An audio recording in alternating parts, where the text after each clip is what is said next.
સર્વેને મારા જય શ્રી કૃષ્ણ. મનુષ્ય અન્ય લોકો માટે નિયત કરેલા કર્મો કરવા કરતા પોતાને માટે નિયત થયેલા કર્તવ્ય કર્મો કૃષ્ણ ભાવના પરાયણ થઈને કરવા જોઈએ. ભૌતિક દ્રષ્ટિથી નિયત કર્તવ્ય કર્મો મનુષ્યની મનોદૈહિક સ્થિતિ પ્રમાણે ભૌતિક મનુષ્યની મનોપ્રકૃતિના ગુણોના પ્રભાવ હેઠળ નિયત થયેલા કર્મો હોય છે. આધ્યાત્મિક કર્મ શ્રી કૃષ્ણની દિવ્ય સેવા અર્થે ગુરુ દ્વારા આપેલા આદેશ પ્રમાણે હોય છે.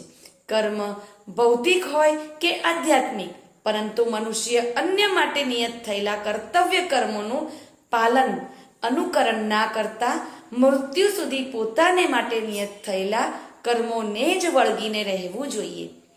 આધ્યાત્મિક તથા ભૌતિક સ્તરે નિયત કર્તવ્ય કર્મ જુદા જુદા હોઈ શકે છે, પરંતુ કર્મ કરનાર માટે તો અધિકૃત માર્ગદર્શનનું જ પાલન કરવું એ સિદ્ધાંત હિતાવહ હોય છે.